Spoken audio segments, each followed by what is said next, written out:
اعوذ باللہ من الشیطان الرجیم بسم اللہ الرحمن الرحیم الحمد للہ رب العالمین والصلاة والسلام علی اشرف الانبیاء والمرسلین وآلہ الطیبین الطاہرین. اعوذ باللہ من الشیطان الرجیم انا جعلنا فی اعناقهم اغلالا فہی الی الاذقان فهم مقمحون. سورہ یاسین آیت 8. ہم نے ان کی گردنوں میں طوق ڈال رکھے ہیں اور وہ تھوڑیوں تک پھنسے ہوئے ہیں، اسی لیے ان کے سر اوپر کی طرف الٹے ہوئے. ذکر ہے ان لوگوں کا جن کے اوپر اللہ تعالیٰ کا فیصلہ اٹل ہو گیا اور وہ ایمان لانے والے نہیں ہیں. ان کے بارے میں ہے کہ ان کی گردنوں میں اللہ نے طوق ڈال رکھا ہے، اوپر کی طرف الٹے ہوئے ہیں. اس کے سر اوپر کو الٹے ہوئے ہونے کی وجہ سے نہ وہ آگے راستہ دیکھ سکتا ہے، نہ اپنے جسم کا حال احوال معلوم کر سکتا ہے. مقمحون، قمح قاف میم ہے. یہ اہل لغت کے نزدیک سر کو پیچھے کی طرف الٹنے کو کہتے ہیں. یہاں پر لسان المیزان میں مادہ قمحہ قاف میم ہے، مادہ قمحہ میں ایک حدیث بھی نقل ہے. یہ لغت والے اپنے الفاظ کے معنی کے شواہد کے لیے حدیث ملتی ہے تو وہ حدیث بھی نقل کرتے ہیں. اس میں ہے وفی حدیث علی کرم اللہ وجہہ قال له النبی صلی اللہ علیہ وسلم، وہ آلہ نہیں لکھتے ہیں، ستقدم علی اللہ تعالی انت وشیعتک راضین مرضیین. فرمایا رسالت مآب نے اے علی کہ اللہ تعالیٰ کے سامنے آپ اور آپ کا شیعہ، آپ کے ماننے والے اور آپ کے پیروکار لوگ اللہ کے سامنے پیش ہوں گے راضین مرضیین، وہ خوش بھی اللہ کے پر راضی ہوں گے، اللہ ان پر بھی راضی ہوں گے. وَيَقْدَمُ یا پیش ہوں گے، وَيَقْدَمُ عَلَيْكَ عَدُوُّكَ مُقْمَحِينَ، اور پھر آپ کے دشمن آپ کے سامنے پیش ہوں گے. آپ کے ماننے والے جو ہے اللہ تعالیٰ کے سامنے پیش ہوں گے اور آپ کا دشمن آپ کے سامنے پیش ہوں گے. علیک عدوک مقمحین، ان کے سر اوپر کی طرف الٹے ہوئے ہوں گے، آپ کے سامنے پیش ہوں گے.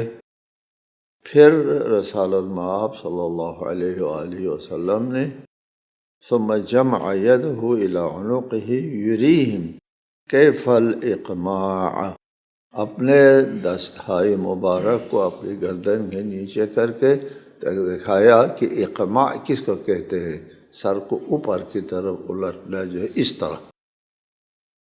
رسالت مآب نے حضرت علی سے یہ فرمایا. لہذا آیت کا منشا یہ ہے کہ جو لوگ ایمان لانے والے نہیں ہیں ان کو اللہ تعالیٰ جو ہے ان کے گردن میں طوق ڈالیں گے اور وہ کچھ بھی نہیں دیکھ پائیں گے. وَجَعَلْنَا مِن بَيْنِ أَيْدِيهِمْ سَدًّا وَمِنْ خَلْفِهِمْ سَدًّا فَأَغْشَيْنَاهُمْ فَهُمْ لَا يُبْصِرُونَ، اور ہم نے ان کے آگے دیوار کھڑی کی ہے اور ان کے پیچھے بھی دیوار کھڑی کی ہے اور ہم نے انہیں ڈھانک دیا ہے. فَأَغْشَيْنَاهُمْ، ڈھانک دیا ہے، لہٰذا وہ کچھ دیکھ نہیں پاتے، وہم لا یبصرون۔ جب لوگ ہٹ دھرمی کی وجہ سے، ضد کی وجہ سے، دشمنی کی وجہ سے ایمان نہیں لاتے، نہیں کہ ان کے اوپر جو ہے حجت پوری نہیں ہوئی، دلیل پوری نہیں ہوئی، معجزہ نہیں دیکھا ہے، ایسا نہیں ہے، صرف ہٹ دھرمی کی وجہ سے، ذاتی اور قبائلی عناد کی وجہ سے ایمان نہیں لاتے، تو ان کو اللہ تعالیٰ اپنے حال پر چھوڑ دیتا ہے۔ جو ناقابل ہدایت ہوتے ہیں ان سے اللہ تعالیٰ ہاتھ اٹھا دیتا ہے۔ قرآن مجید میں بہت سی آیات ہے جس کا یہی مطلب ہے کہ اللہ تعالیٰ جو ہے ان کو گمراہ کرتا ہے، ان کو یہ ہے یہاں پر ان کے سامنے دیوار کھڑی کرتا ہے۔ تو اس کا مطلب یہ نہیں کہ اللہ تعالیٰ ابتداءً ان کو مجبور کر کے ان سے کہتا ہے ایمان لے آؤ، ایمان نہیں لا سکتے اور پھر کہتے ایمان لے آؤ، ایسا نہیں ہے، ایسا کوئی عام آدمی بھی نہیں کرتا۔ مجبور کرنے کے بعد اس کو حکم نہیں دیا جاتا، وہ ہدایت کو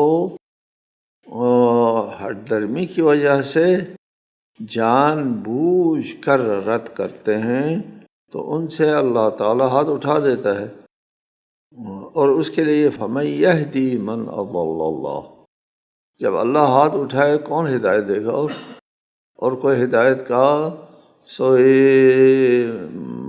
منبع نہیں ہے، ہدایت ملنے کے کوئی اور وسیلہ ذریعہ نہیں ہے، اللہ نے ہاتھ اٹھا دیا، ختم ہو گیا۔ وَمَن يُضْلِلِ اللَّهُ فَمَا لَهُ مِنْ هَادٍ، جس کو اللہ گمراہ کرے، اللہ کب گمراہ کرتا ہے؟ اللہ گمراہ ابتداءً کرتا ہے نہیں، اللہ اس سے ہاتھ اٹھاتا ہے جو قابل ہدایت نہیں ہے۔ جب قابل ہدایت نہیں ہے تو پھر اور کیا ہوتا ہے؟ گمراہ ہو جاتا ہے، اور کوئی راستہ ہے نہیں۔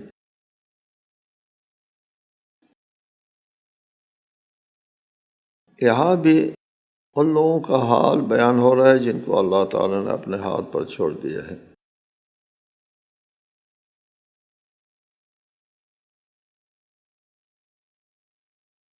وَسَوَاءٌ عَلَيْهِمْ أَنذَرْتَهُمْ أَمْ لَمْ تُنذِرْهُمْ لَا يُؤْمِنُونَ، اور ان کے لیے یکساں ہے کہ آپ انہیں تنبیہ کرے یا نہ کرے، وہ ہر حالت میں ایمان نہیں لائیں گے۔ یہ لوگ جب قابل ہدایت نہیں ہے، وہ ایمان لانے والے نہیں ہے، آپ ان کے لیے تنبیہ کرے، آپ ہدایت کرنے، راہ راست پر لانے کے لیے کوشش کرے، سعی کرے، نہ کرے، برابر ہے، سواء، یہ قابل ہدایت نہیں ہے۔ یہاں ہم اس مسئلے پر تھوڑی سی گفتگو کر دیتے ہیں کہ یہ مسئلہ جو ہے زیادہ ذکر ہو گیا کہ اللہ تعالیٰ ان کو گمراہ کرتا ہے، آپ ان کو تنبیہ کرے نہ کرے، وہ لوگ ہدایت میں آنے والے نہیں ہیں۔ یہاں سے ایک کلامی نظریہ جو بنی امیہ کے زمانے میں رائج ہوا، کلامی نظریہ متاسفانہ اسلامی بعض کلامی مذاہب میں یہ مقبول ہے کہ انسان مجبور ہے، انسان کا اپنا اختیار نہیں ہے، سب اللہ تعالیٰ کے ہاتھ میں ہے۔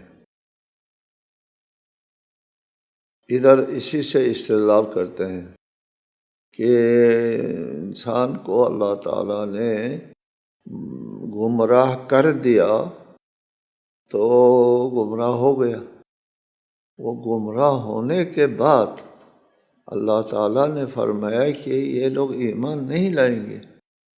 جب اللہ نے فرمایا ایمان نہیں لائیں گے تو ان کا ایمان لانا محال ہے، ممکن نہیں ہے، ورنہ اللہ کی خبر جو ہے وہ غلط ثابت ہوتی ہے۔ فَهُمْ لَا يُؤْمِنُونَ، وہ ایمان نہیں لائیں گے، لہٰذا ان کا ایمان لانا ناممکن ہے۔ ناممکن ہونے کے باوجود ان کو ایمان لانے کا حکم دیا جا رہا ہے۔ اس سے معلوم ہوا، پتہ چلا کہ تکلیف بالمحال جائز ہے۔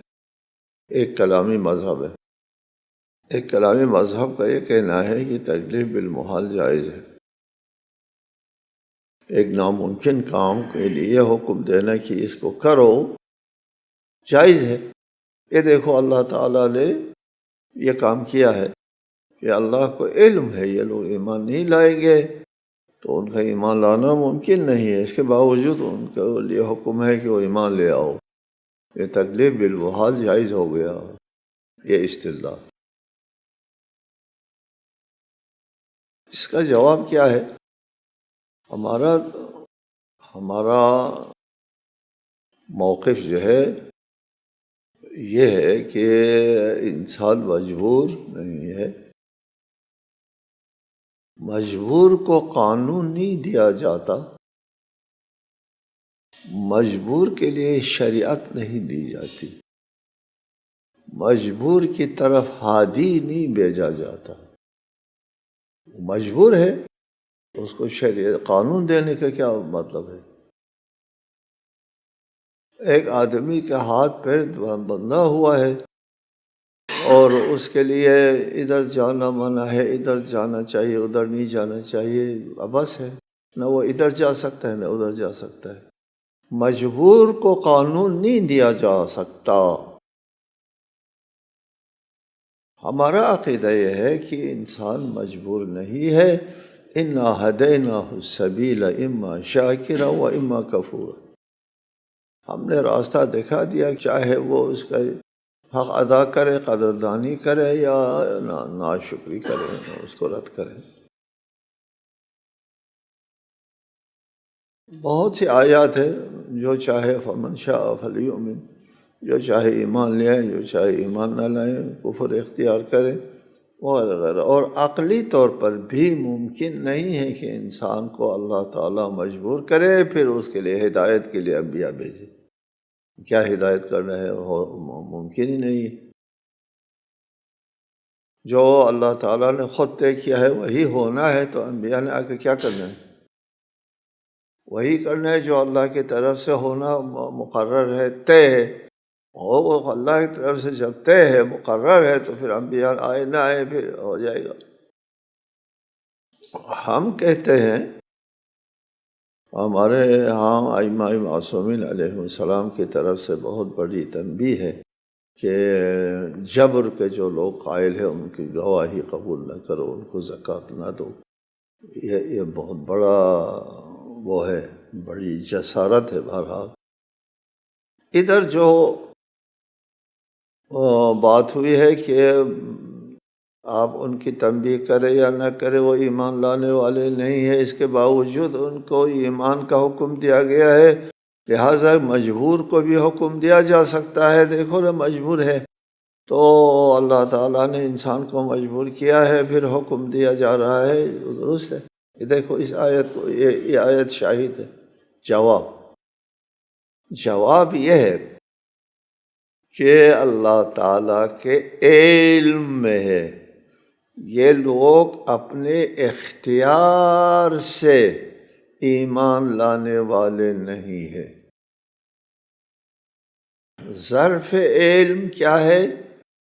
بالاختیار، اپنے اختیار سے ایمان لانا ممکن ہونے کے باوجود وہ ایمان نہیں لائیں گے۔ یہ علم خدا میں ہے۔ علم خدا میں آنے کی وجہ سے وہ مجبور نہیں ہوتا۔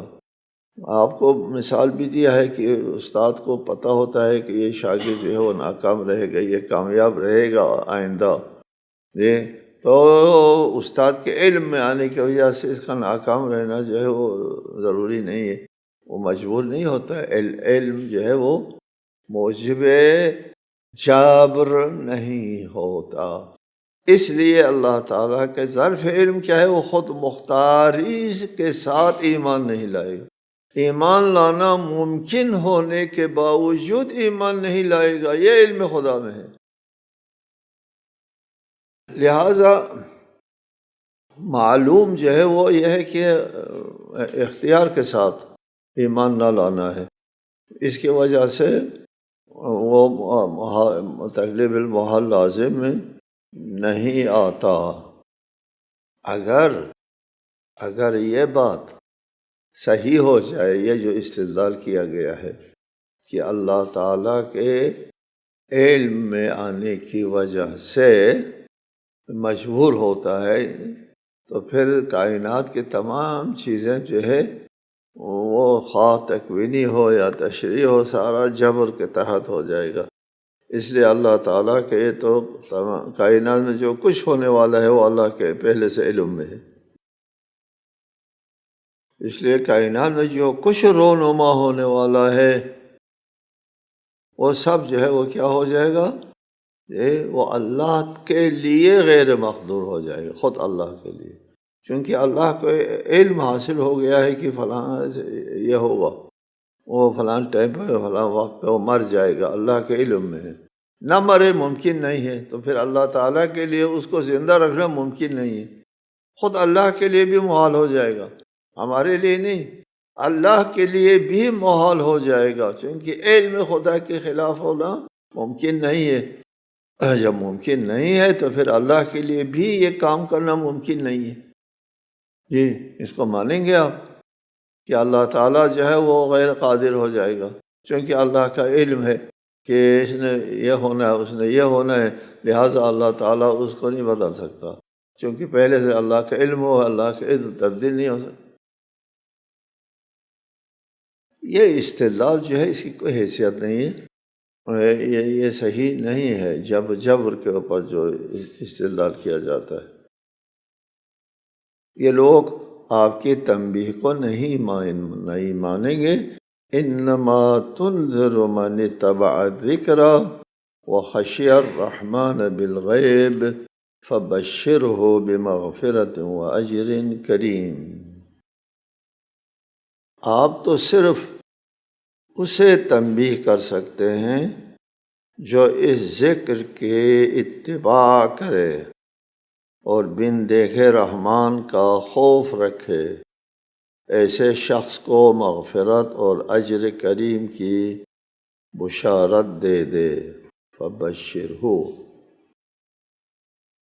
کہ آپ ان لوگوں کی ہدایت نہیں کر سکتے جن کا ضمیر مردہ ہے، جو قابل ہدایت نہیں ہے، آپ تو ان لوگوں کی تنبیہ کر سکتے ہیں من اتبع الذکر، اس قرآن کا اتباع کی پیروی کرے، قرآن کی پیروی کرنے والوں کا ضمیر زندہ ہوتا ہے، اس کا وجدان زندہ ہوتا ہے، اور جن کا ضمیر اور وجدان جو ہے وہ زندہ ہو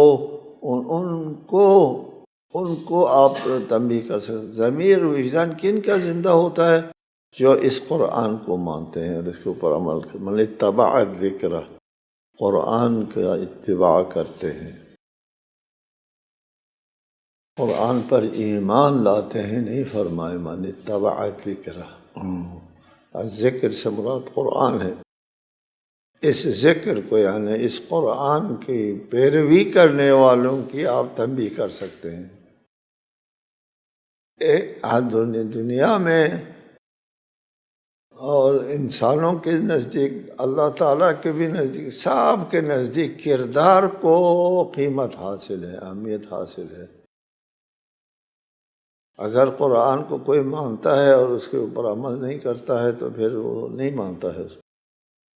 من اتبع الذکر، وہ دوسرا ہے وہ خشی الرحمن بالغیب، اندیکھے بن دیکھے اللہ کا خوف جس کے دل میں ہو، اللہ کا خوف جس کے دل میں ہو وہ آپ کی تنبیہ کی پیروی کرے گا، ان کی آپ تنبیہ کریں گے، وہ لوگ جو ہے راہ راست پر آئیں گے، ان کا ضمیر اور اس کا وجدان جو ہے وہ زندہ ہے، وہ خشی الرحمن، رحمان کا خوف رکھتے ہیں۔ یہ وخشی اللہ سے یہ تعبیر زیادہ قابل توجہ ہے۔ اللہ کا خوف نہیں فرمایا، مہربان کا خوف۔ مہربان سے خوف نہیں ہوتا، مہربان سے پیار اور محبت کی توقع۔ خوف کیا مطلب؟ جی، مہربان سے خوف کا مطلب یہ کہ وہ ذات جو ہے وہ عادل ہے، اس کے پاس عدل ہے، اس کے پاس قانون ہے، اس کے عدل سے خوف کھانا ہوتا ہے۔ وہ ہم دعا میں کہتے ہیں ربنا عاملنا بفضلک یا رحیم، اپنے فضل و کرم کے ساتھ ہمارے ساتھ معاملہ کرو، ولا تعاملنا بعدلک یا رحیم، اپنے عدل و انصاف کے ساتھ ہمارے ساتھ۔ میں عدل انصاف کا، خدا عادل ہے، اللہ کے عدل و انصاف کا میں متحمل نہیں ہوں۔ میں ظالم ہوں، میں مجرم ہوں، مجرم عدل کا متحمل نہیں ہوتا۔ وہ مہربانی مانگتا ہے، وہ درگزر مانگتا ہے، مجرم درگزر مانگتا ہے، عدل نہیں مانگتا، عدل سے خوف کھاتا ہے۔ جی، اگر کوئی اللہ کا خوف دل میں رکھتا ہے تو اللہ تو مہربان ہے، ارحم الراحمین ہے، اللہ سے کیا خوف کرنا ہے؟ خوف کرنا ہے اللہ کے عدل سے، خوف کرنا ہے اللہ کے غضب سے، خوف کرنا ہے۔ ایک شخص نے معصوم سے پوچھا قیامت کے دن ہم سے حساب کون لے گا؟ امام نے فرمایا اللہ تعالیٰ لے گا۔ اس نے کہا اللہ خود لے گا؟ یہ اللہ تعالیٰ خود حساب لے گا؟ خود اللہ حساب لے گا؟ ہاں، خود اللہ حساب لے گا۔ اس نے کہا پھر تو نجوت، کہا پھر میں نجات پاؤں۔ پوچھا کیسے؟ وہ تو ارحم الراحمین ہے، اگر اس نے حساب لینا ہے تو مجھے کوئی خوف نہیں۔ دیکھو نا کہ اللہ تعالیٰ اپنے بندے کے حسن ظن کے پاس بیٹھا ہوتا ہے، اس طرح اللہ کے ساتھ حسن ظن رکھنا چاہیے، ٹھیک ہے، لیکن اللہ کے عدل کے ساتھ خوف بھی رکھنا ہوتا ہے۔ وخشی الرحمن، رحمان کا خوف، مہربان ذات کا خوف۔ جی، اس کو آپ تنبیہ کریں، اس کا ضمیر آگاہ ہے، اس کا وجدان جو ہے وہ زندہ ہے۔ فبشرہ بمغفرۃ واجر کریم، اس کو مغفرت اور اجر کریم کی بشارت دے دے۔ انا نحن نحیی الموتى ونکتب ما قدموا وآثارهم وكل شيء احصیناہ فی امام مبین، ہم ہی مردوں کو زندہ کرتے ہیں اور جو کچھ وہ آگے بھیج چکے ہیں اور جو آثار پیچھے چھوڑ جاتے ہیں سب کو ہم لکھتے ہیں، اور ہر چیز کو ہم نے ایک امام مبین میں جامع کر دیا ہے۔ انا نحن نحیی الموتى، مردوں کو ہم زندہ کرتے ہیں۔ یہ مشرکین جو ہے ان کو سب سے زیادہ انکار اس بات کا تھا کہ ہم دوبارہ زندہ نہیں ہو سکتے ہیں، یہ خاک اور مٹی ہونے کے بعد پھر دوبارہ کیسے زندہ ہو سکتے ہیں؟ نہیں ہو سکتے۔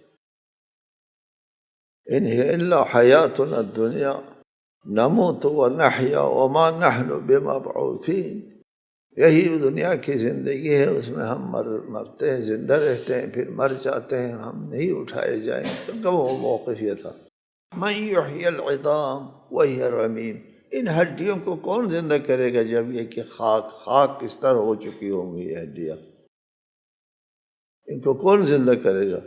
ان کو دوبارہ زندگی دینے کے لوگ قائل نہیں تھے۔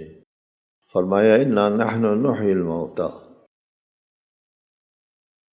موتى مردوں کو ہم زندہ کریں گے، وَنَكْتُبُ مَا قَدَّمُوا وَآثَارَهُمْ، اور ہم انہوں نے جو کچھ آگے بھیج چکے ہوتے ہیں، ما قدموا، زندگی میں جو انہوں نے جو کچھ آگے بیچ چکے ہوتے ہیں، اپنی آخرت کے لیے سامان روانہ کر رہے ہوتے ہیں، اچھا سامان یا برا سامان، کچھ بھی ہو، ما قدموں میں دونوں آتا ہے، نیکیاں بھی اور گناہ بھی۔ یہ انسان بھیج رہا ہوتا ہے۔ وَآثَارَهُمْ،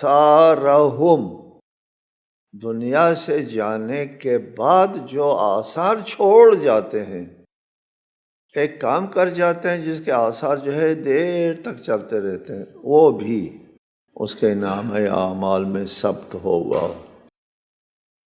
یہ دونوں جو ہے جو کچھ وہ آگے بیچ چکے ہوتے ہیں، جو پیچھے چھوڑ جاتے ہیں، دونوں جو ہے وہ ہم نکتبو، دونوں لکھتے ہیں، کتابت ثبت کرتے ہیں، ثبت صفحہ کائنات کے اندر انسان کے اعمال ثبت ہوتا ہے، منقش ہوتا ہے، وجود میں آنے کے بعد مٹتا نہیں ہے۔ وعندنا کتاب، اللہ کے پاس ایک ایسی کتاب ہے، اس کے بارے میں کل قیامت کے دن اپنا وہ دیکھیں گے، اپنی زندگی دیکھیں گے۔ ما لهذا الکتاب لا یغادر صغیرۃ ولا کبیرۃ الا احصاها، یہ ایک عجیب غریب وہ ہے، اعمال نامہ ہے، نہ کوئی چھوٹی بات چھوڑے نہ بڑی بات چھوڑے۔ جی، اس کی نظریہ یہ ہے، اس کے اوپر شواہد بھی ہے کہ قیامت کے دن انسان اپنے عمل کو دیکھیں گے، جزائے عمل نہیں۔ جزائے عمل جو ہے وہ بعد میں محشر میں حساب کتاب ہونے کے بعد جزائے عمل کی نوبت آتی ہے۔ جزا سے پہلے خود عمل کو دیکھ لیں گے، اپنے آپ کو دیکھ لیں گے آپ کیا کر رہے ہیں، جی، اور پھر اچھا کام کر رہے ہیں آپ خوش ہو جائیں گے، اچھا کیا، اور برا کام کر رہے ہیں تو شرمندہ ہو جائیں گے، خائف ہو جائیں گے، یا نادان کیا کر رہا ہے تو، نظر آئے گا۔ جی، قرآن مجید میں ہے، دیکھ لے گا ہر شخص اپنا عمل قیامت کے دن دیکھ لے گا، پھر اس کے بعد سزا اور جزا کی نوبت آتی ہے۔ پہلے اپنا عمل دیکھ لیں گے، یرہ دیکھ لے گا، وَمَن يَعْمَلْ مِثْقَالَ ذَرَّةٍ شَرًّا یرہ دیکھ لے گا۔ جی، تو انسان کا اعمال جو ہے وہ صفحہ کائنات میں ثبت ہے، ضبط ہے، منضبط ہے، اور یہ عمل مٹتا نہیں ہے۔ اس کے کچھ مشروح بعد میں انشاءاللہ ذکر کریں گے۔ والسلام علیکم ورحمۃ اللہ۔